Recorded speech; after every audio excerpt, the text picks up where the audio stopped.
Court में अब फैसले बहुत निष्पक्ष लिए जाएंगे, क्योंकि यहाँ बीजेपी की प्रवक्ता को जज बनाया जा रहा है। जी हाँ, सही सुना आपने।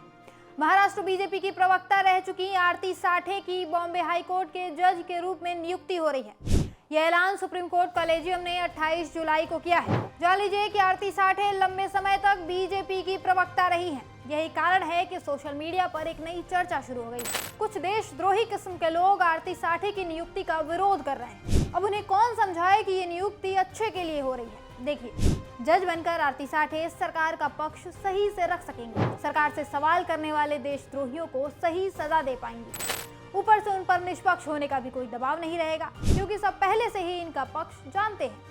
ये सब बातें देश के नागरिकों को अब समझनी पड़ेंगी, वरना लोकतंत्र खतरे में आ जाएगा। खैर, मजाक से हटकर बात करें तो ये हमारे देश के लिए बेहद गंभीर मुद्दा है। आरती साठे को बॉम्बे हाई कोर्ट का जज बनाना लोकतंत्र के लिए, निष्पक्ष न्यायपालिका के लिए सही नहीं होगा, क्योंकि साठे का राजनीतिक बैकग्राउंड है। वो 2023 से 24 तक महाराष्ट्र बीजेपी की प्रवक्ता रही हैं। यहाँ तक कि उनके पिता अरुण साठे भी बीजेपी के बड़े नेता रहे हैं और राष्ट्रीय स्वयंसेवक संघ यानी आरएसएस से लंबे समय से जुड़े हैं। वो तो बीजेपी की टिकट से चुनाव भी लड़ चुके हैं। इसका साफ मतलब है कि आरती साठे का बीजेपी से बहुत पुराना और गहरा रिश्ता है।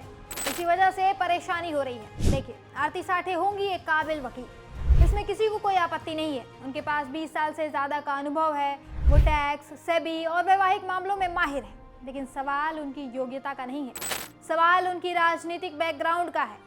जब कोई व्यक्ति सार्वजनिक मंच पर बीजेपी का पक्ष लेता रहा हो, तो क्या वो जज बनने के बाद पूरी तरह से निष्पक्ष रह पाएगा? ये लोकतंत्र पर सीधे सीधे हमला है। अब ये बातें सोचने पर मजबूर करती हैं कि क्या हमारी न्यायपालिका अब सचमुच निष्पक्ष रह पाएगी?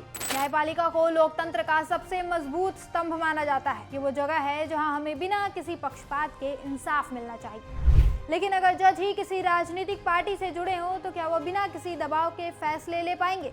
जान लीजिए कि ये पहली बार नहीं है जब बीजेपी ने अपने लोगों को ऊंचे पदों पर बैठाने की कोशिश की है। पिछले कुछ सालों से बीजेपी और आरएसएस हर संवैधानिक और बड़े पद पर अपने लोगों को बैठा रही है, ताकि उसका हर फील्ड में कब्जा हो पाए। आरएसएस एक एक कर शैक्षिक संस्थानों पर कब्जा कर रही है, तो इधर बीजेपी संवैधानिक पदों पर। आरती साठे के पहले 2023 में जस्टिस विक्टोरिया गौरी को मद्रास हाईकोर्ट का जज बनाने की सिफारिश हुई। तब भी बड़ा विवाद हुआ था, क्योंकि उन पर धार्मिक अल्पसंख्यकों के खिलाफ नफरत भरे भाषण देने का आरोप था। सुप्रीम कोर्ट में इस नियुक्ति को चुनौती दी गई, लेकिन कोर्ट ने कहा कि कॉलेजियम की सिफारिशों की न्यायिक समीक्षा नहीं हो सकती, यानी कॉलेजियम जो कहे वही अंतिम फैसला है। उस समय कॉलेजियम की अगुवाई जस्टिस डीवाई चंद्रचूड़ कर रहे थे और इस बार जस्टिस गवई वाली कॉलेजियम है। दोनों ही मामलों में विवाद हुआ, लेकिन नियुक्तियां हो गई।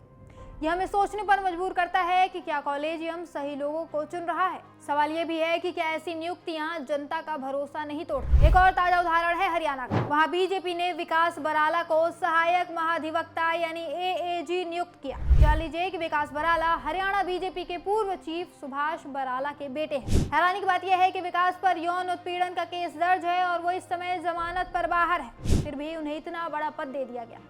ये सब क्या दिखाता है? ये दिखाता है कि बीजेपी अपने वफादारों को इनाम देने में कोई कसर नहीं छोड़ रही, भले ही उसके लिए कोई भी नियम क्यों ना तोड़ना पड़े। लेकिन यहाँ चिंता जनता के लिए है। हमें ये समझना होगा कि जब संवैधानिक संस्थानों में सत्ताधारी दल के लोग भरे जाएंगे, तो वो जनता के लिए नहीं बल्कि पार्टी के लिए काम करेंगे। इससे न सिर्फ न्यायपालिका की निष्पक्षता खतरे में पड़ती है, बल्कि आम आदमी का भरोसा भी टूटता है। यही कारण है कि आज सेठी की नियुक्ति का जमकर विरोध हो रहा है।